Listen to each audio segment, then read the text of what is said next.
to business, it makes so much sense. But placed in the wrong hands, well then it's wasted. Filtered through the eyes of all you and I, a one of a kind paradise for you and I, you and I. One word, a voice unheard, you can change the world. With everything I know, you're made of one word, a voice unheard, you can change the world. If everyone would stop and listen, break the cycle, find your rhythm, share the gift that you've been given.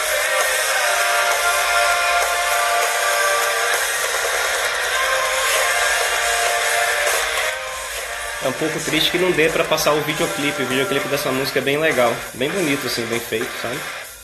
Mas fica aí só a música.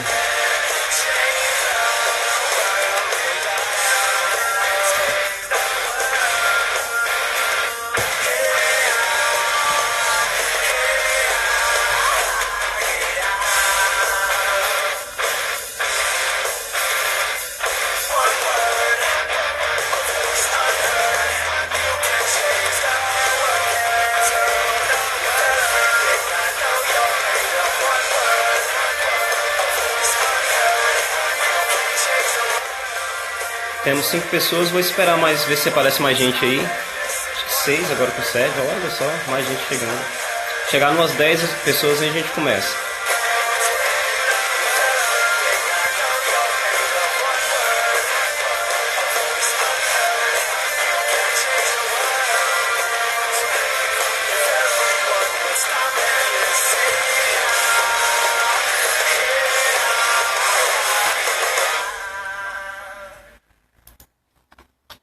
Bom dia a todo mundo que entrou.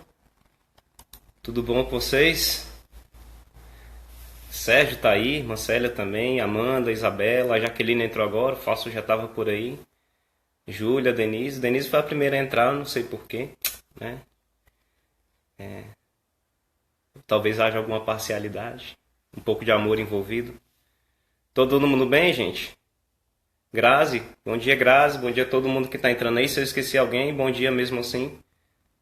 Sejam todos bem-vindos ao meu cafofo aqui. Quem nunca participou. Falta 2 pessoas para a gente completar as 10, gente. Acorda alguém aí, manda um recado no WhatsApp, fala para a pessoa entrar. Engraçado porque antes, quando a gente vai iniciar a live, aparece, tais pessoas estão online, e você pensa, você estava online, tá? E você não está aqui, interessante. Só mais 2 pessoas e a gente começa, gente. Ó, Guilherme, falta só mais uma pessoa pra gente começar a live. Acorda seu irmão aí, manda ele entrar pelo celular dele.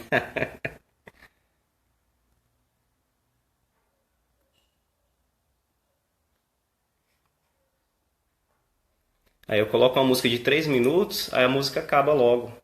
Pronto, a Glaucia entrou, temos 10 pessoas. Bom dia, Glaucia, bom dia, Guilherme, os 2 últimos a entrarem. Eu estava esperando completar 10 pessoas para a gente começar. Temos 11 agora com a Cleo. Bom dia, Cleo. Então, simbora, vamos começar a live de hoje. Mais uma com temas pesados, porque agora toda semana, né? É isso. Toda semana é um tema pesado para abordar. E a vida é isso. Na verdade, a vida é uma sucessão de temas pesados que a gente tem que lidar dia após dia. Minha mãe entrou agora. Benção, mãe. Minha irmã também. Débora, família chegando aí, marcando presença. E aí a gente tem que abordar esses temas. Eu acho engraçado, porque 2 semanas atrás, né? Aproximadamente, quando eu dei a minha última aula, a Denise deu uma aula em sequência, está falando exatamente de um tema muito parecido com o que a gente viu recentemente. Então, naquele domingo a gente falou sobre a questão do ressentimento e do perdão, de como isso interfere na maneira como a gente lida com problemas. Eu usei o exemplo do racismo, mas isso vale para uma série de outros problemas da sociedade, problemas em geral, né? Tanto da sociedade quanto problemas pessoais que a gente tem. Isso vale para ambos os casos, né? Então, vale para o individual, para os relacionamentos pessoais, mas vale também para os relacionamentos sociais mesmo, coletivos, né? O Júnior chegou aí, meu irmão também, bom dia. E o que acontece? Foi muito similar, então eu falei sobre isso e uma semana depois, basicamente, aconteceu nos Estados Unidos, aquele negócio do George Floyd, né, que foi o Bom Dia Sula também, que tá chegando aí, gente, fique todos à vontade, que foi aquele homem, 45, 46 anos de idade, alguma coisa assim, negro, norte-americano, que foi preso e durante a prisão dele ele sofreu maus tratos tais, foi um abuso um uso excessivo de força, que geralmente se fala, tal que ele foi morto. Ainda se averigua se foi a causa direta ou foi a causa indireta da morte, mas eu acho muito difícil que não tenha sido,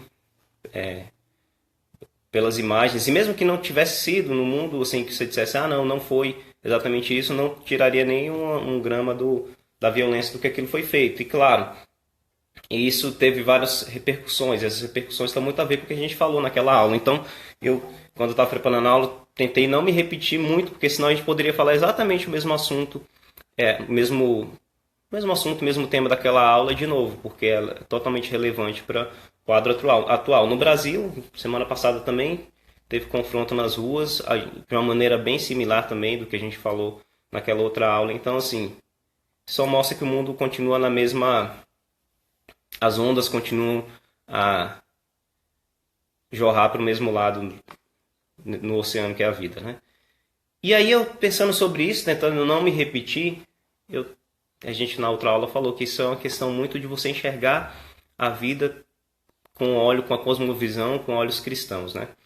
Então, se você olha com olhos cristãos, você entende que o perdão é mais importante do que o ressentimento ou a vingança, por exemplo. É mais útil e é aquilo que você deve fazer do ponto de vista do que Cristo faria, né? E nessa aula eu penso é algo similar, mas voltado para uma questão mais específica.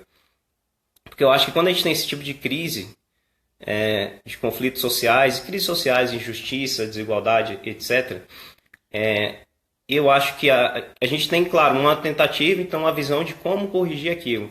E eu acho que o problema da resolução dessas nossas crises, em grande parte, é um problema de escatologia, é um problema escatológico. O que é escatologia? Escatologia é a doutrina das últimas coisas, ou seja, é a doutrina daquilo que vai acontecer no fim dos tempos. Resumindo bem resumido mesmo, grosso modo. E eu acho que isso faz toda a diferença em como a gente enxerga os problemas sociais, os problemas de justiça nos tempos de hoje. Faz toda a diferença mesmo. Então, dependendo de como você enxerga as últimas coisas, como você vê o fim dos tempos, né? Como você vê a escatologia, em outras palavras, vai definir como você lida com isso, com essas questões aqui também. Não é o único fator, obviamente, nunca é um fator singular, mas eu creio que tem uma importância muito grande e a gente vai ver por quê. Eu vou ler o Salmo 14. É um salmo curto, então eu vou ler rapidinho aqui para vocês. Depois a gente vai trabalhar esse tema no salmo, mas eu vou mudar a ordem, já falo como. Então lá, Salmos 14, se você quiser abrir sua Bíblia, abra aí para acompanhar e a gente vai depois trabalhando em cima desse salmo. Diz o tolo em seu coração: Deus não existe. Corromperam-se e cometeram atos detestáveis. Não há ninguém que faça o bem. O Senhor olha dos céus para os filhos dos homens, para ver se há alguém que tenha entendimento, alguém que busque a Deus. Todos se desviaram igualmente, se corromperam. Não há ninguém que faça o bem, não há um sequer. Será que nenhum dos malfeitores aprende? Eles devoram o meu povo como quem come pão, e não clamam pelo Senhor. Olhem, estão tomados de pavor, pois Deus está presente no meio dos justos. Vocês, malfeitores, frustram os planos dos pobres, mas o refúgio deles é o Senhor. Ah, se de Sião viesse a salvação para Israel! Quando o Senhor restaurar o seu povo, Jacó exultará e Israel se regozijará. E aí eu vou fazer uma análise desse salmo com a situação atual e porque eu acho que tudo tem muito a ver com a questão da escatologia, de como a gente enxerga o fim das coisas, como a gente enxerga as últimas coisas que vão acontecer no mundo, né, no universo. E eu vou fazer uma análise de baixo para cima. Então eu vou começar com o último versículo e depois a gente vai subindo, tá bom? Vamos inverter a ordem aí. Vamos desconstruir. Não vou desconstruir nada. Eu vou seguir exatamente o que diz o texto, só que eu vou inverter a ordem que a gente vai lidar. A irmã Dinaí entrou também, Lili também entrou. Bom dia para vocês. Fiquem à vontade. A gente acabou de ler o Salmo 14, se vocês quiserem abrir aí para acompanhar. Então, bora lá. Então, o último versículo, o versículo 7 diz: Ah, se de Sião viesse a salvação para Israel. Quando o Senhor restaurar o seu povo, Jacó exultará, Israel se regozijará. A visão que os antigos israelitas tinham do Messias, do Salvador, era a seguinte visão. Então eles tinham problemas internos, porque eles tinham reis ruins, né? E tinham várias tribos, então as tribos tinham reis, e tinham vários reis que não seguiam os preceitos de Deus, então eram reis muito ruins. Não só eles adoravam ídolos e outras coisas, que eram ofensa direta para Deus, mas eles eram muitas vezes cruéis e injustos com os mais pobres e com as pessoas com menos poder, digamos assim. Bom dia, Jéssica, que acabou de entrar. E eles tinham a visão de, então, o que aconteceria? Veriam o Messias, veriam aquele escolhido por Deus, que traria paz política. Então ele seria um rei, ele seria alguém que teria uma posição política e traria paz política para Israel. Então ele uniria todos os povos, né, todas as tribos, aliás, de Israel, reinaria sobre ela de uma maneira justa e expandiria essa bênção para outras nações da terra, que é a promessa que Deus faz para Abraão lá no Velho Testamento. Bom dia, Vitória, que acabou de entrar também, fique à vontade. Essa visão do Messias, né, do povo de Israel antigo, no Velho Testamento, desculpa. Só que a Bíblia ela traz uma revelação de Deus e é uma revelação progressiva.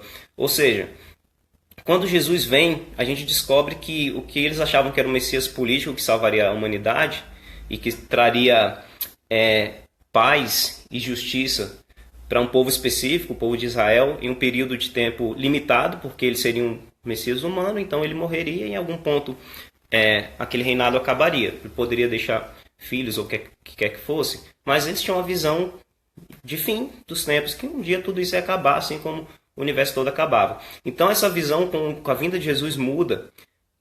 A Lu Manu entrou. Gente, sigam o canal dela, se inscrevam, apertem o sininho e dê um joinha lá, não se esqueçam. A Aurelene também entrou. Bom dia, gente. Fiquem todos à vontade.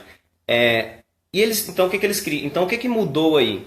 Mudou que a gente foi incluído nisso, porque agora não é mais um Messias político para Israel, especificamente. É um Messias cósmico, ou seja, um Salvador cósmico que vem salvar não só um povo específico, que vai abençoar outros povos, mas ele vai salvar a toda a Terra, e mais do que toda a Terra, ele vai salvar todo o universo, ele vai redimir todo o universo, e não é por um período de tempo limitado, é eternamente. Então, muda completamente a perspectiva das últimas coisas. Não se espera mais para aquele povo, aquele tempo lá, o Messias, mas agora não. A gente viu que o Messias já veio e a nossa espera agora é só que ele complete a obra que ele já começou com a sua vinda e a vinda do reino dele, que vai trazer aí sim a justiça e a paz que se esperava lá em Israel e que a gente também espera aqui. Então, onde você coloca a sua esperança de redenção, ele define como você vai lidar com seus problemas. Se você coloca a sua esperança de redenção em como era o caso que se pensava no Messias antigamente, é interessante, porque os discípulos de Cristo, a gente vai lendo a Bíblia e várias vezes a gente vê referências nos evangelhos falando assim, Jesus estava falando da ressurreição dele, mas os discípulos não perceberam. Eles não percebiam por quê? Porque para eles o Messias que tinha vindo, que era Jesus, uma hora ia tomar, ia fazer algum tipo de revolta, de revolução, ia tomar dos romanos, que subjugavam eles, o poder e estabeleceria o seu reino político, o reino humano aqui na Terra. E, quer dizer, quando Jesus morre, eles pensam, acabou, porque não esperavam que o Messias fosse morrer.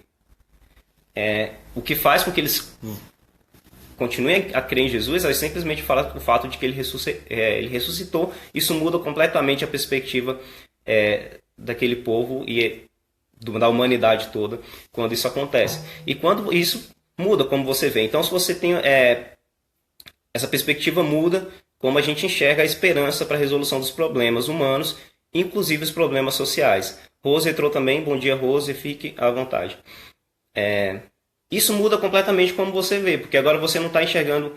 Se você antes enxergava que podia vir um Messias humano que ia cuidar das coisas e resolver tudo com sua capacidade de gestão, ou seja o que for, agora isso muda. Você está esperando um negócio muito mais amplo, muito mais intenso e que ninguém, além desse Messias, que é o Filho de Deus, pode fazer. E é isso que faz toda a diferença na nossa perspectiva, inclusive na nossa perspectiva das coisas sociais que a gente está vendo aqui. E aí, para isso, para a gente analisar um pouco isso, eu vou para os versículos 4 a 6 de Salmos 14.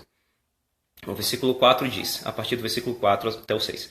Será que nenhum dos malfeitores aprende? Eles devoram o meu povo como quem come pão, e não clamam ao Senhor. Olhem, estão tomados de pavor, pois Deus está presente no meio dos justos. Vocês, malfeitores, frustram os planos dos pobres, mas o refúgio deles é o Senhor. Assim como a gente está no mundo que é cheio de injustiça, de violência, e a gente está no mundo que é cheio de todo tipo de barbaridade e desigualdades, eles estavam naquela mesma situação lá. Isso não é novo na humanidade. E a gente se assemelha muito ao povo de Israel. Ele fala que os homens se corromperam. E se corromperam, quer dizer, pessoas corruptas, agindo de forma corrupta com a população. E obviamente quem sofre mais são as pessoas mais pobres. São as pessoas... Ó, o Emílio aí, gente. Bom dia, Emílio. O Emílio chegou. Fique à vontade, Emílio. A família tá marcando presença aí. Senti falta da Dal agora. Não sei se ela entrou aí, eu não vi. Mas fiquem todos à vontade. Então, eles tinham o mesmo que a gente tem. Há diferenças, porque há diferenças de época mesmo. Mas a maldade, a corrupção humana e o pobre sempre se lascando, como dizem, continuava sendo o mesmo. Naquela época era a mesma coisa que é hoje. Claro, porque a pessoa, por exemplo, se você tem um rei e ele é corrompido, vai sobrar mais para quem está sob o reinado dele. Então, as pessoas... E quanto menos essas pessoas tiverem condições, seja financeiras ou de educação, ou seja o que for, mais elas vão sofrer com esse rei. Por exemplo, isso vale para o presidente e vale para qualquer sistema político, porque nunca foi inventado um sistema político capaz de acabar completamente com isso. Então, da mesma maneira que a gente sofre hoje, eles sofriam lá. E a gente, assim, vive num mundo tomado de injustiça e de violência. Vocês entenderam, Guilherme? Quando a gente não coloca a esperança da restauração de tudo na volta de Cristo, a gente se volta para esperanças e soluções humanas aqui e agora. Estamos aqui sofrendo, estamos todos sofrendo aqui, todo tipo. E quando a gente não coloca a esperança então da restauração disso em Cristo e na volta de Cristo, no reino de Deus, que vai trazer de fato justiça e paz, a gente vai fazer o quê? Vai se escorar e a gente vai começar a colocar a nossa esperança em soluções humanas, soluções para o aqui e o agora. Só que a gente tem um problema. Quer dizer, os humanos, as instituições humanas, as ideias e ideologias humanas, elas não têm capacidade de trazer para a gente, no tempo de hoje, no tempo presente, no mundo de hoje e com a nossa própria força, uma utopia de um mundo sem problemas sociais, sem injustiças, desigualdades e conflitos sociais de qualquer tipo. A gente não consegue trazer isso para um mundo que já é morto. A Bíblia fala que o mundo jaz no maligno, ou seja, o mundo está morto no mal. E, quer dizer, a gente, enquanto Cristo, o que Cristo faz? Cristo quer trazer para o mundo que está morto ressurreição. Então ele vem ressuscitar a gente, ele vai ressuscitar o mundo todo para a gente viver nele. Então ele vai ressuscitar o mundo, o universo todo. Porque ele está morto, já estamos mortos no pecado. Quando você não está com essa perspectiva, a perspectiva que você tem é a seguinte: eu posso dar um jeito, eu ou o meu grupo de pessoas, ou a minha ideia que eu bolei sentado no meu quarto, atrás da tela de um computador, pode dar um jeito de resolver esses problemas. Certo? Quer dizer, certo não, errado. Porque o que acontece? Se a gente adota essa perspectiva de mudança social, o que gente tá, em que buraco a gente está se colocando. A gente fica com duas alternativas, duas coisas nos restam. É isso aí, jovens. É isso aí, jovens são outros papos. Ótimo, Emílio. Fique à vontade para contribuir também. Então, nos restam duas coisas que a gente adota em vez da visão de que Cristo vai resolver todos os nossos problemas, independente da gente. Aliás, apesar da gente. E se a gente não adota essa ideia, a gente vai adotar a ideia de que a gente pode resolver esses problemas por conta própria. E aí vai nos restar duas coisas. Primeiro, a gente pode perder a esperança. Ou primeiro, a gente vai perder a esperança. Por quê? Vai chegar um ponto que qualquer pessoa realista vai falar: cara, eu cubro minha cabeça e descubro meu pé. Eu cubro meu pé e descubro minha cabeça. Bom dia, Dal. Agora sim, tá completa a família. Se eu resolvo um problema, outro problema aparece. E aí chega um ponto que eu vou falar assim, cara, não dá para eu fazer mais nada, não dá para eu agir nem reagir. E aí o que vai acontecer? Ou eu vou ficar deprimido, então não tem saída, não tem escolha, não tenho o que fazer, então eu vou ficar triste, não posso fazer mais nada. Ou eu posso me tornar cínico, então eu me torno uma pessoa cruel e cínica que vê o mundo com lentes bem ruins, e quando eu puder eu aproveito e tiro o meu próprio proveito, porque já que eu não posso mudar como as coisas funcionam, eu vou fazer parte de como as coisas funcionam. E geralmente uma ou outra dessas coisas vai te levar à inércia, porque chegou um ponto que nada pode mudar, se não há esperança, eu não vou esperar nada, eu não vou fazer nada também, afinal de contas não há esperança. Então você tem essa alternativa, a alternativa A, e tem a alternativa B, que é despejar a nossa fé incondicionalmente em pessoas, ideologias, instituições humanas e assim por diante. Então a crença de que a gente vai ter, que é uma crença brasileira que está grudada no nosso pensamento, como um chiclete grudado no cabelo, de que um presidente vai resolver todos os problemas da nação. Então, a gente não vota no presidente como quem, por exemplo, escolhe o advogado. Não escolheu o advogado tem que fazer o trabalho que foi dado para ele fazer, porque se ele não fizer o trabalho que foi dado para ele fazer... Ó, o Danilo aí, bom dia, Danilo. Se o meu advogado não fizer o trabalho que eu estou pagando ele para fazer, eu mando ele embora. Afinal de contas, é isso que ele foi contratado para fazer. A gente não enxerga político assim, a gente enxerga político como aquele que vai resolver todos os nossos problemas e o qual nós devemos nos prostrar. E realmente não resolve nada. A gente tem muito essa visão, claro, não é só do Brasil. Eu estou falando aqui porque eu moro aqui, eu sei que eu vejo cada vez mais isso acontecer, mas isso se repete em vários lugares do mundo também. E como o ser humano é sempre igual, isso não é só com o presidente, a gente vê isso com artistas, a gente vê isso com ideologias e etc. Então a gente vai, essa segunda opção, a primeira é perder a esperança, se tornar inerte. A segunda é você colocar sua fé incondicional em qualquer uma dessas coisas. Por exemplo, a fé no mercado. Então o mercado vai resolver tudo, e se você só deixar o mercado correr livre como ele deveria, todas as coisas do mundo se resolverão automaticamente. E, geralmente, se isso não aconteceu ainda, é porque o mercado não está livre o suficiente. Mas se ele estivesse livre o suficiente, a pobreza rapidamente diminuiria e as pessoas estariam 100% bem e tudo ficaria às mil maravilhas. O que é algo que leva, não muito real, e que leva as pessoas a conflitos, né, do tipo... vamos salvar nessa epidemia, vamos salvar a economia ou vamos salvar as pessoas?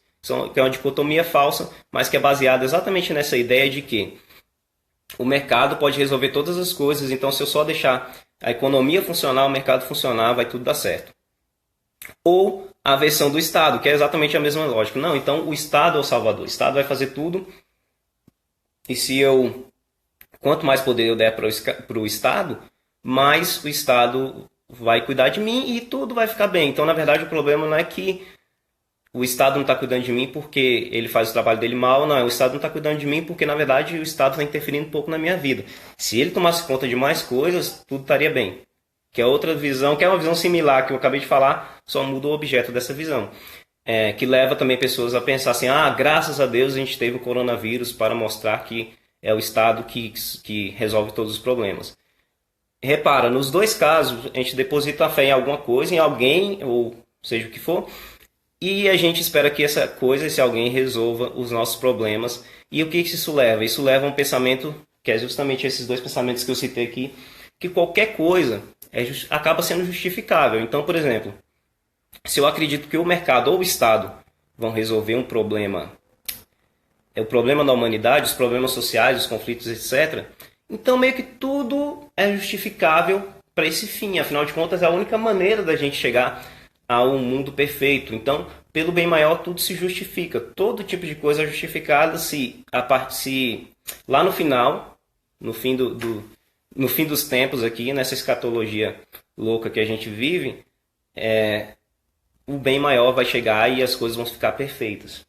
Certo? Isso pode levar até a idolatria do outro. Sim, exatamente. A gente vê muita idolatria do outro, que é um negócio muito absurdo, porque a gente vê a pessoa fazendo besteira seguidamente, a gente até às vezes acha que ele está numa competição de besteira. Então, assim, quanto mais besteira eu fizer, mais dinheiro eu estou ganhando de alguém em algum lugar, porque não tem condições das pessoas fazerem tanta besteira seguida, e ainda assim a gente pensa, não, essa pessoa está certíssima e não importa o que ela disse, o que ela fez, ela vai salvar a gente de uma maneira. Isso é pura idolatria. Como tudo que não coloca Cristo no centro das nossas vidas é idolatria. Né? A idolatria do eu, a idolatria do outro, a idolatria de coisas. O brasileiro é idólatra, mas não é um mal só do brasileiro. O mundo é idólatra. Né? O que aconteceu com Adão e Eva foi idolatria de si mesmo. Né? Quer dizer, você era dependente de Deus, tinha tudo, absolutamente tudo. Mas eu queria ser independente de Deus, porque eu não queria que Deus mandasse em mim, eu não queria que Deus fosse o objeto da minha adoração, eu queria que eu mesmo fosse o objeto da minha adoração, que eu fosse o centro. É isso que Adão e Eva fizeram quando pecaram, e é isso que a gente faz desde então. A gente coloca sempre a gente na frente de si mesmo. A gente, talvez um dos problemas do Brasil seja de como a idolatria se impregnou nas instituições políticas e algumas coisas assim, mas de uma maneira geral, como a Sula falou, uns confiam em carros, outros em cavalos. A gente costuma votar em cavalos também. Tá, então, mas reparem no problema disso, porque se a gente não perdeu a esperança, que já seria triste o suficiente, e sobrou a outra alternativa, que é despejar nossa fé incondicional, seja lá no que for, a gente passa a justificar qualquer coisa. E a gente vê nos exemplos disso que está acontecendo aí. Por exemplo, então, o George Floyd, que eu falei no início da aula, foi morto de maneira absurda e ultrajante pelo policial, e aí, ou seja, foi um ato terrivelmente grotesco de violência, e a resposta para isso foi o quê? Violência. O que passou absurdo, né? Ou pelo menos deveria soar absurdo, porque eu vejo que não soa tão absurdo para uma quantidade enorme de pessoas, mas se o que a gente está protestando é contra a violência, mais violência não vai resolver, obviamente, o problema, especialmente porque essa violência geralmente... Aliás, violência geralmente, fatalmente, perde o controle. Você não controla realmente a violência, especialmente quando você está falando de uma quantidade muito grande de pessoas. Então você começa a ter esse tipo de incoerência. Quer dizer, o cara está protestando contra a violência, agindo violentamente. Por quê? Porque na ideia dessas pessoas, essa violência pode ser justificada quando o mundo for totalmente resolvido.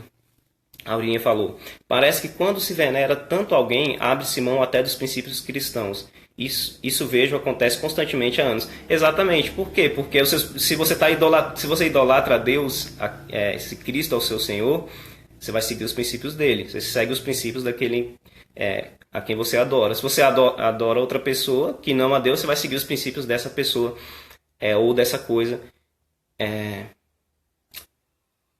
Inevitavelmente. Tem gente que costuma votar em cavalos. Citação aí para futuras referências. O exemplo, também a gente tem esse exemplo. A gente tem um exemplo também dos patriotas. Tem as coisas que a gente só absurdas. Talvez essas coisas sejam só do Brasil. Então a gente tem um patriota protestando com a camisa do Brasil, tal, numa manifestação, segurando um taco de beisebol. Eu sempre acho muito engraçado porque o cara tá com um taco de beisebol, que nem é um esporte brasileiro. E assim... Quer dizer, então ele está lá num protesto pacífico com um taco de beisebol. Eu não acho que eles iam jogar... depois que terminou o protesto, vamos jogar um beisebol ali na esquina. Então, o que a pessoa está fazendo num protesto pacífico com um taco de beisebol? Então, entende a incoerência? Me perdi um pouco. Tá, achei aqui.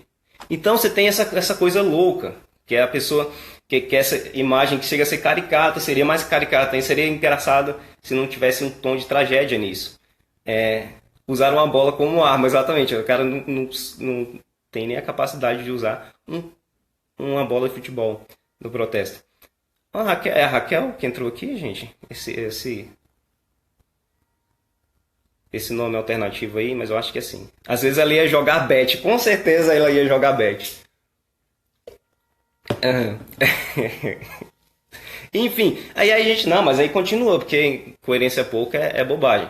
Então a gente tem também o fenômeno dos antifascistas antidemocráticos, né? Então, sou antifascista. E como eu me nomeei como antifascista, então se você... Oi Raquel, bom dia, era tu mesmo.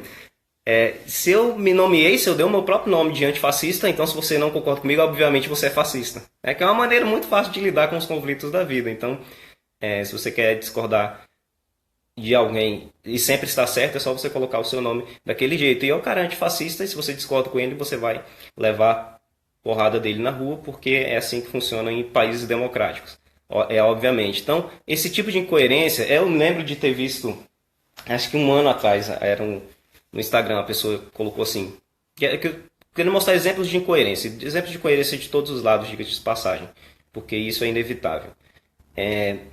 E aí, de vez em quando você via lá aquelas pessoas do bem que são contrárias à pena de morte, são contrárias a qualquer tipo de violência, que geralmente falam do discurso de ódio. Aí eu vejo de vez em quando no Instagram assim, fogo nos fascistas. Eu falo, só existem duas maneiras de pensar nisso. Ou é literal, fogo. Ixi, tá travando? Será que é só aí?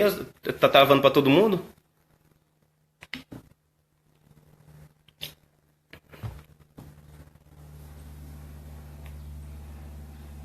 Sim, né, são os dois lados. O taco de beisebol foi o patriota. O patriota que joga esporte estrangeiro.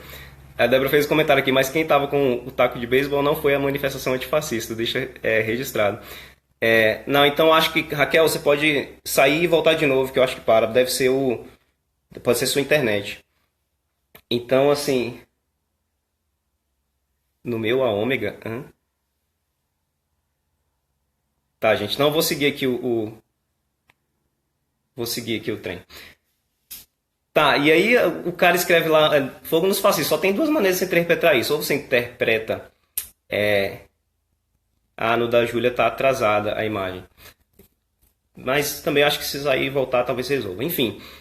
Então o cara escreve lá, fogo no fascista, tem duas interpretações. Ou a interpretação normal, a interpretação de que você taca fogo numa pessoa que é fascista. Ou a outra que eu conheço para fogo em alguma coisa é tiro em alguma coisa. Amém, alfa e ômega. Então, assim, esse negócio de fogo nos fascistas, o cara pode pensar, não, mas o fascista... que tem a vertente agora que é fogo nos racistas, né? Que obviamente, se o cara é racista, ele é ruim, então, teoricamente, você pode fazer qualquer coisa com ele. O corretor da Júlia mandou muito errado. Enfim.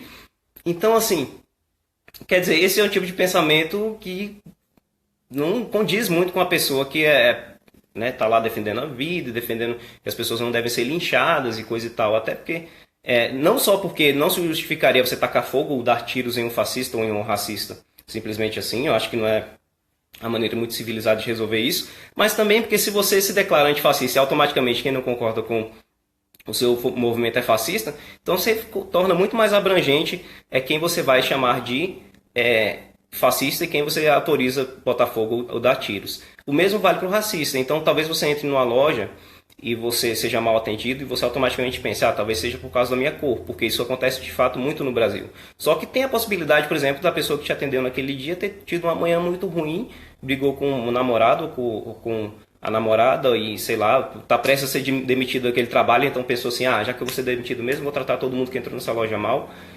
E a pessoa não é racista, só que você viu e falou, ela me tratou assim, então ela é racista, automaticamente ela está autorizada a tacar fogo ou dar tiro nessa pessoa. É um tipo de pensamento muito ruim e é incoerente. E esse é o problema que acontece quando a gente deposita as soluções para os problemas humanos, em coisas, ideias, pessoas humanas, instituições humanas também. E esse problema vai um pouco mais além, que é o que eu vou ler nos versículos 2 e 3 de Salmo 14. O Senhor olha os céus O Senhor olha dos céus para os filhos dos homens, para ver se há alguém que tenha entendimento, alguém que busque a Deus. Todos se desviaram, igualmente se corromperam. Não há ninguém que faça o bem, não há nenhum sequer. A ideia de que você... Antes ele estava falando dos opressores, né? O que o povo estava fazendo com... O que os malfeitores, é a palavra que ele usa. Os malfeitores estavam fazendo com o povo, com os pobres. E é claro, se você pensa o seguinte... Se você pensa o mundo a partir dessa lente de opressor versus oprimido, ou de grupo A versus grupo X, onde o grupo A é sempre ruim e o grupo A versus grupo B. O grupo A é sempre ruim e o grupo B é sempre bom, e assim por diante. E que geralmente é aquela também que o grupo A nunca vai sair de onde ele está e o grupo B nunca vai sair de onde ele está também. Você vai olhar um por um ponto de vista falso, porque não é assim que funciona. Não é assim que funciona também do ponto de vista bíblico, que foi algo que eu falei na outra aula, então não vou entrar tanto aqui para não ficar repetitivo. Só que é só você pensar da seguinte maneira: se nós somos pecadores, e nós somos todos pecadores, é um fato, e você não precisa nem acreditar na Bíblia para acreditar nisso, é só você ter um pouco de autoconhecimento e honestidade. Você então, se você é pecador e você quer substituir, sei lá, aquela estrutura de poder que está aí no momento por outra, a sua imagem e semelhança, pode saber que a sua imagem e semelhança, ou a estrutura criada a sua imagem e semelhança, vai ser tão pecadora e tão ruim quanto aquela que você está substituindo. É o que o versículo fala. Deus olha dos céus e ele vê para os filhos dos homens para procurar ver se tem alguém com entendimento. E não é só o cara bom, alguém com entendimento. A gente, além de tudo, é burro. Alguém que busque a Deus. Todos se desviaram, igualmente se corromperam. Não há ninguém que faça o bem, não há um sequer. Claro que ele não está falando que nenhuma pessoa na face da terra fez alguma coisa boa. Não, longe disso. Mas nenhum de nós é perfeito, nenhum de nós é bom o suficiente para não fazer o mal. A Raquel comentou aqui: as pessoas que querem fogo nos narcisistas são as mesmas que são contra a pena de morte. Incoerente, não? Exatamente, porque é o que eu até falei antes. Quando você parte do princípio que, para você chegar a um mundo utópico, onde tudo vai ser solucionado lá na frente, você só tem essa alternativa, que é aquela que você acreditou que é a mais viável, que não é Cristo, então tudo está justificado para você chegar naquele fim, inclusive ser incoerente. Esse é o grande problema. Então, e é o grande problema da realidade, da condição humana, que é o seguinte: nós somos pecadores. Então, qualquer alternativa humana, puramente humana, para tornar o mundo um lugar perfeito, vai falhar. Ela simplesmente vai falhar. Porque, quer dizer, substitua a pessoa que está no poder por outra pessoa e ela vai provavelmente se corromper. Não porque necessariamente o poder corrompe. O pessoal sempre fala: o poder corrompe, o poder corrompe. Mas não é necessariamente isso. Deus tem todo o poder do mundo e ele não é corrupto. Então não é necessariamente o poder que corrompe. Pessoas corrompidas no poder, isso sim é algo que corrompe. E todos nós somos pessoas corrompidas, todos somos pecadores. Claro, existem pessoas honestas e que vão, por exemplo, ter uma posição de poder e que vão agir bem com essa posição de poder. Dou um exemplo, o único exemplo bom que eu conheço. Não, tô brincando, é o único exemplo bom que eu conheço. Mas pensem em Denzel Washington. Pensem em todos os artistas de Hollywood e as histórias bizarras que você ouve falar deles, e pense em Denzel Washington. É um cara que você não... Aí eu não estou falando que ele é perfeito. Provavelmente ele vai ter algum defeito que a gente não sabe lá que ele tem. Mas algumas pessoas conseguem lidar com isso de uma maneira melhor. Mas ele vai ter algum outro problema. Sim, fogo não é literal, não. Sim, mas aí que tá. É o que eu falo. Geralmente são pessoas que defendem a ideia de discurso de ódio. A Débora comentou: fogo não é literal, gente. É no sentido de não dar sossego, não deixar racista impune. Sim, esse é o problema, mas geralmente são as mesmas pessoas que pensam em termos de discurso de ódio. Fogo em alguém não é uma expressão muito forte. Você poderia dizer: não dê sossego aos racistas, ok? Não vamos deixar passar uma coisa assim. Seria muito mais interessante, muito menos ofensivo. Mas é a mesma coisa você dizer: vamos metralhar os comunistas, alguma coisa assim. O cara vai retrucar para você: não, mas não era literal, era uma maneira de dizer. Sim, pode ser. É uma boa maneira de dizer? Não concordo. Então eu evitaria esse tipo de coisa.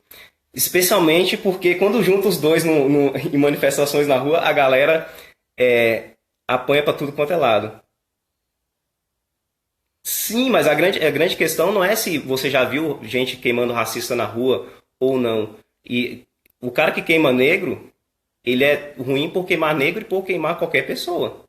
Ele não é ruim só porque queima negro. Porque o problema aqui é a maldade em si, entendeu? E a gente vai chegar um pouco nesse aspecto aí. Então, por exemplo, eu vou dar o exemplo aqui que eu estava exatamente pensando agora, que mostra como esse tipo de pensamento é ruim porque o ser humano é ruim. Então, quer dizer, se você acreditava numa instituição, que é a polícia, acreditava, alguém que vai levar fogo nos racistas é um louco do outro mundo, do outro. É um louco ou outro? Ah, tá, entendi. Sim, sim. Então, por exemplo, algumas pessoas depositam fé na polícia, por exemplo. Aí você deposita fé na polícia, o que a polícia vai e faz? Um policial, não é a polícia toda, claro, não quero dizer isso, mas um policial vai lá e se ajoelha no pescoço de uma pessoa, que foi o caso do George Floyd, até ele parar de respirar e pedir incessantemente para que saísse, porque ele não conseguia respirar, e o cara ficou lá, mais de um cara de passagem, ficou lá em cima dele, até ele desmaiar e depois foi levado na ambulância e morreu.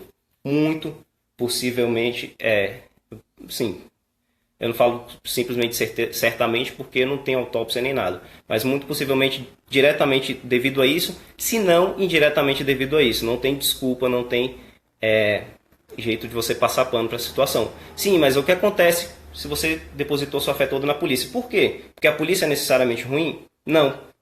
Porque o ser humano é ruim. E se o ser humano é ruim, vai ter gente ruim em qualquer local.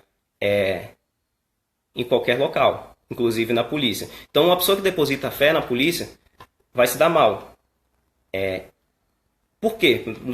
De novo, eu sei que tem policial e tal, às vezes tem mulher de policial assistindo, por exemplo.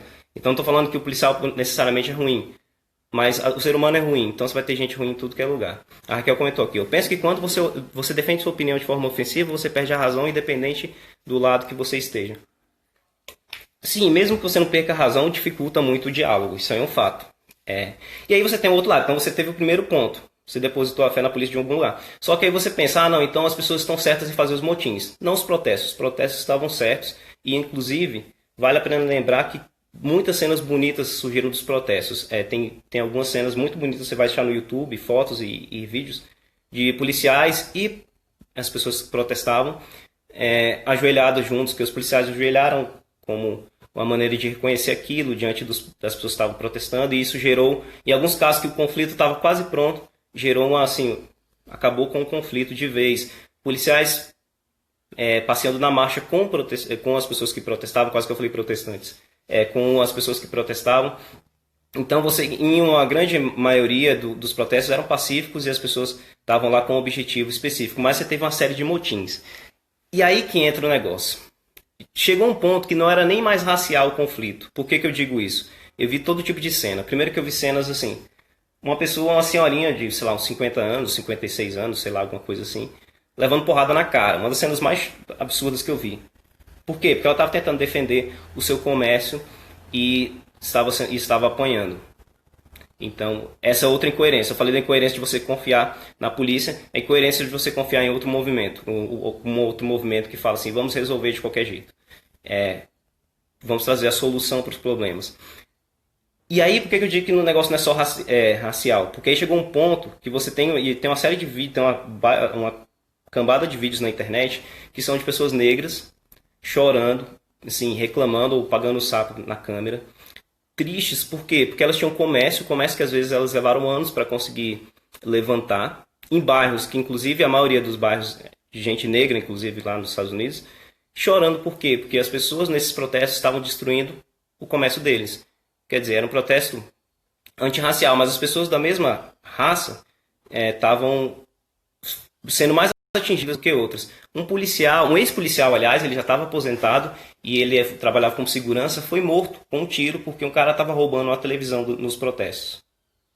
E aí você pergunta, ele era um policial, o cara matou ele porque era um policial e assim, estava com raiva e tal, foi uma reação. Não, o cara era negro, não estava de farda nem nada. Outro vídeo que eu vi, bizarro, que era um cara branco, assim, ele estava todo ensanguentado no chão, tinha levado porrada no meio dos protestos. E aí você vai olhar os caras que bateram nele, eram a maioria, se não todos, brancos também.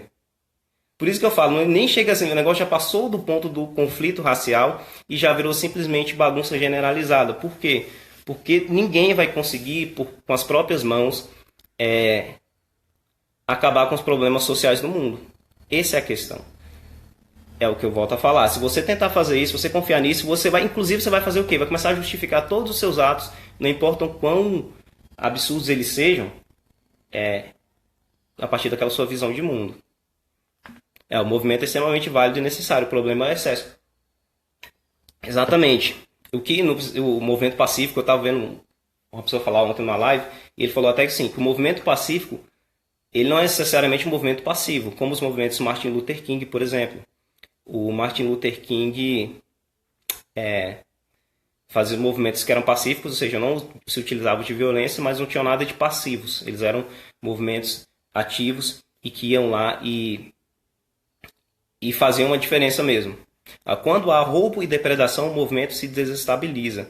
Há de se manter o foco. Não, quando há roubo e depredação, o movimento deixou de ser movimento e passou a ser bagunça, motim e depredação. É por isso que várias das pessoas, inclusive a família do George Floyd, mãe e irmão, se distanciaram desses motins. Eles falam, não, vocês não nos representam, vocês não são o que o próprio George Floyd gostaria que acontecesse, vocês são outra coisa.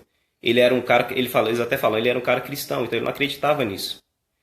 E esse é o problema, e é o problema que atinge a causa, né, por assim dizer, de várias maneiras, porque acaba fazendo com que essas pessoas que estão protestando pacificamente, mesmo que não passivamente, sejam associadas a justamente essas pessoas que estão destruindo e fazendo, que quando não são pessoas completamente diferentes, não é a mesma pessoa que estava lá com a boa causa que depois resolveu roubar um iPhone numa loja, depredar a loja e roubar um iPhone.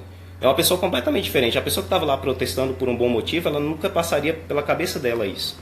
Esse é o primeiro ponto. Então, assim, isso mancha o próprio movimento que está tentando enfrentar isso. Isso é só a realidade do ser humano. É o que a Bíblia fala. A gente acabou de ler na Bíblia aqui falando que, no fim das contas, o ser humano não tem um que você acha que fala assim, o cara é bom. Não tem. Eu vi um vídeo hoje, eu até revi, porque eu já tinha visto antes, que ele mostra como a sociedade melhorou. Ele mostra assim, são 400 anos, desde depois da Revolução Social para cá, e aí o vídeo tem 4 minutos mostrando 400 anos da humanidade. Eles fazem um gráfico bem legal. Eu acho que o nome do vídeo é 200 anos em 200... Não, é 400 anos em 4 minutos. Algo do tipo. E ele mostra o quê?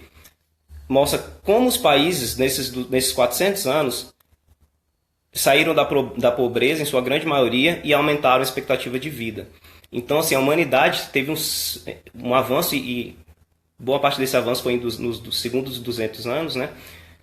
Extremamente incrível, a ponto de que muitos países, assim, uma grande maioria, conseguiram sair da pobreza que estavam. A maioria não está rica, mas a maioria está no meio. Ainda tem países pobres, obviamente, e países que estão bem ricos.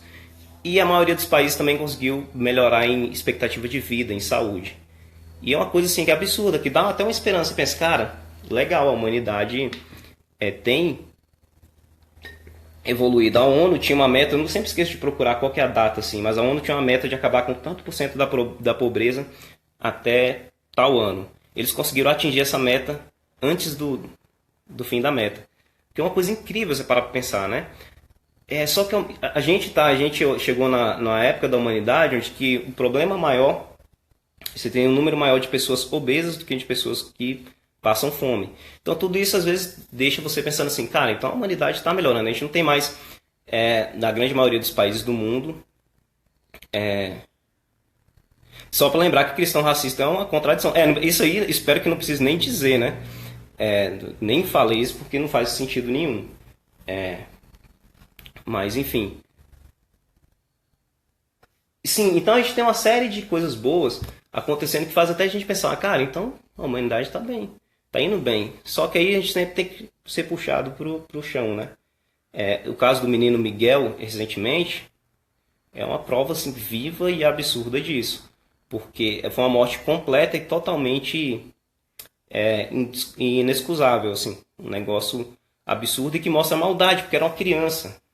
Quando é uma criança, mano, você não tem o que falar assim. Isso é um adulto, já seria cruel, mas um adulto é um adulto, se consegue se defender, ou pode ter feito algum mal que você precisasse se defender. Mas uma criança, assim, é um absurdo, um ponto absurdo, que a gente não consegue...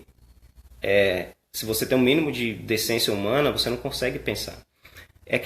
e que a Bíblia, a Denise continuou aqui, e que a Bíblia fala para a gente proteger as pessoas que precisam de ajuda, sede de justiça, mas sem combater o mal com o mal. Vi vários cristãos descobrindo que racismo é pecado. Acabei de ver um tweet falando, acho muita ingenuidade de cristãos que acham que o mundo vai melhorar antes da volta de Jesus. De fato, não vai, gente. Então sim, precisa falar. Isso é tabu na igreja porque as pessoas acham que é meramente político.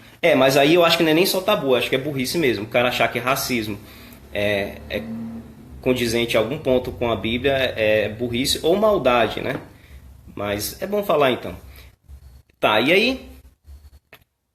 Então, quer dizer, e aí eu vi esse vídeo do Menino Miguel, eu tava vendo, aliás, a reportagem sobre o Menino Miguel, e aí eu vi um vídeo, estava relacionado, muitíssimo interessante, que é assim, eles contrataram a Unicef contratou uma menininha, uma atriz de 6 anos, atriz profissional, né? E essa atriz é uma menina branca e tal, era o país, na Geórgia, o país. E eles colocavam essa menina como se estivesse perdida na rua. Toda arrumadinha, bonitinha, e outra vez colocavam ela no restaurante. Então, ela nessas condições, as pessoas iam perguntar, cadê seus pais, como é que você tá bem? No restaurante as pessoas chamavam ela, davam comida e tal, interagiam. Depois eles pegaram exatamente a mesma menina, colocaram ela com roupas como se fosse uma pessoa de rua, e colocaram ela exatamente na mesma situação. As pessoas, quando ela estava parada na rua sozinha, nenhuma pessoa chegou nela para perguntar se ela estava sozinha, o que tinha acontecido. Ela ficou lá. No restaurante, as pessoas assim, chotavam ela, se afastavam, puxavam a bolsa para ela não roubar, né? Porque imaginaram logo isso. Um cara chega a falar assim, pede para um garçom lá, fala assim, não, tem como você tirar ela daqui? Eles tiveram que parar o experimento que eles estavam fazendo, por quê? Porque a menina ficou tão triste, tem até cena, ela sai correndo e chorando assim, com a maneira que as pessoas trataram ela.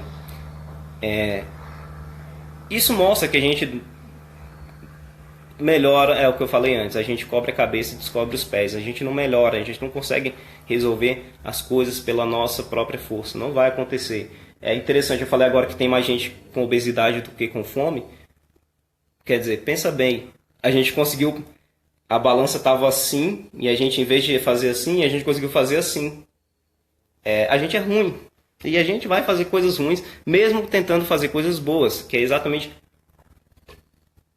esse o ponto. Se existe cristão racista, isso só comprova, só reforça mais essa ideia de que a gente é ruim. O ser humano, infelizmente, é ruim. Não estou falando que o ser humano não tenha nada de bom, ou seja 100% ruim, obviamente que não. Mas o ser humano também não é 100% bom. Eu tenho que dar uma corridinha aqui para não perder a live, né? Tá. Então nós somos todos falhos. Salmos 14:1 fala o seguinte, que é o primeiro versículo para a gente terminar. Diz o tolo em seu coração, Deus não existe, corromperam-se e cometeram atos detestáveis, não há ninguém que faça o bem. Você pensa logo no ateu, né? Disse, não existe Deus, só que frequentemente a gente faz isso. Quando a gente aborda questões da vida sem ter como foco do que a gente está pensando o próprio Deus, a gente está agindo como um ateu. Então, se a gente tem problemas sociais, a gente acha, mesmo sendo cristão, acha que a gente pode resolver esses problemas de um ponto de vista que não seja o do próprio Cristo, do próprio Deus, a gente não vai resolver isso. E a gente está agindo como um ateu, porque a gente está tentando abordar uma coisa que só Deus pode resolver sem a participação de Deus, o que é absurdo. E aí você pode pensar, mas essa não é uma maneira talvez negativa de ver, porque se você pensa, se só Deus vai resolver o problema, só quando Cristo voltar, então é meio triste de pensar assim. A Débora fala, o ser humano nunca vai deixar de fazer coisas ruins, o que muda não é deixar que as pessoas fiquem impunes constantemente. Todos os pecados instituídos estão da glória de Deus. E aí que entra a questão. Porque se você vê do ponto de vista que eu falei anteriormente, o que você vai fazer? Você vai agir da mesma maneira que essa pessoa está agindo, só que você vai acreditar que você tem uma causa justa em fazer a mesma coisa que a pessoa está fazendo. Quando você coloca em Deus a sua confiança e coloca em Deus a restauração de tudo, não é uma maneira negativa de ver. Por quê? Pelo menos por 2 pontos. Primeiro, somos aqui agora cidadãos do reino de Deus, ou seja, o reino de Deus ainda não chegou, mas a gente já faz parte do reino de Deus. O reino de Deus ele começa agora em parte. Por quê? Porque ele tem cidadãos do reino aqui, que foi exatamente o que o Eduardo falou. O reino de Deus deve começar agora. Obviamente o reino de Deus não vai começar agora por nosso esforço. A gente não consegue fazer nada para que o reino aconteça. Mas pela bênção e a graça do Espírito Santo, ele nos usa aqui como cidadãos do reino dele que vai vir. Ou seja, Nossas ações aqui têm efeito. E eu não preciso nem dizer, eu estou pensando da minha própria cabeça isso. A escravidão, o tráfico negreiro e o fim da própria escravidão vieram como consequência de pensadores e pensamentos e movimentos de origem de cristãos. Os direitos humanos, que hoje em dia as pessoas falam, os direitos humanos como se fosse algo ruim, também veio de uma ideia de mundo cristã que dizia que todos os seres humanos são iguais, porque foram feitos à imagem e semelhança de Deus, e por isso eles devem ser tratados de uma maneira correta igualmente. A melhora no status das mulheres, o cuidado com as crianças que não existia, instituições de caridades, tudo isso foi feito em grande escala por cristãos. Ou seja, quando o cristão age como cristão, ele vai trazer efeitos positivos no mundo. Inclusive, a questão que você deve se fazer é essa: se você é cristão e você está tornando as coisas piores, as coisas que estão ao seu redor piores e não melhores, é hora de você repensar a sua fé. O segundo ponto que faz com que esse pensamento seja mais efetivo, ou seja, o pensamento de que é Cristo que vai mudar todas as coisas no fim dos tempos, seja mais efetivo do que você achar que a gente pode dar conta do recado sozinho, é que quando a gente sabe que tudo vai ser um dia reparado por Deus, a gente não vai ser capturado por essas ideias nocivas de que eu posso arrumar o mundo sozinho, ou o meu grupo pode arrumar o mundo sozinho, então tudo que o meu grupo fizer, o que eu fizer, é válido. Quando você entende que é Deus que vai fazer isso aí, você também entende que se o cara vem com essa ideia pro meu lado, se o cara fala, não, se morrer uns 30 mil aí, tá tudo bem, faz parte da vida. Não tem problema não, mas não tem esse negócio de morrer 30 mil. Quem vai resolver tudo é Deus no final. Então eu não vou ser tentado por esse tipo de ideia. E o último ponto é que a gente tem certeza absoluta de que a justiça será alcançada um dia, inevitavelmente, que é o ponto principal. Então, assim, você pode tentar alcançar a justiça plena aqui. Não é que eu esteja falando que a gente não vai alcançar nenhum tipo de melhora. Apesar de que sempre a melhora traz uma piora de alguma maneira, infelizmente. Mas a gente vai alcançar algum tipo de melhora. A grande questão é o seguinte: a gente nunca vai tornar tudo plenamente bom aqui, perfeito. Isso nunca vai acontecer. Porém, a gente tem uma certeza de que isso vai acontecer um dia. Então, toda injustiça que você vê aqui passar, e que mesmo você tentando fazer alguma maneira que fosse reparada e isso não acontece, você sabe que aquilo um dia vai ser reparado. Então, assim, isso traz uma esperança no nosso coração, que é diferente da esperança humana, porque toda vez que você vê o que acontece com o ser humano, o seu life de esperança só diminui. Então, a nossa missão do cristão, para resumir e encerrar, eu vou só ler aqui antes, acho que está tempo. Exatamente, Samuel, só através de Deus pode vir a mudança. Nós devemos ser agentes de Deus para essa mudança. Quem fala isso deve pensar, desde que não morra da minha família, exatamente. Então, quer dizer, a gente sempre tem esse tipo de egoísmo, isso é advindo do pecado, mas eu não vou voltar para isso que eu já falei. A nossa missão como cristão não é transformar o mundo num lugar perfeito, mesmo que a gente possa contribuir para melhoras produtivas no mundo, mas a nossa missão como cristãos não é transformar o mundo num lugar perfeito. A nossa missão como cristãos é apresentar as pessoas para aquele que vai transformar o mundo num lugar perfeito, de fato, e saber e mostrar para elas que elas podem fazer parte desse mundo perfeito, que sim virá, e que sim, se a gente viver ao máximo aqui como se estivesse nele, a gente não vai fazer do mundo um lugar pior. Isso é garantido.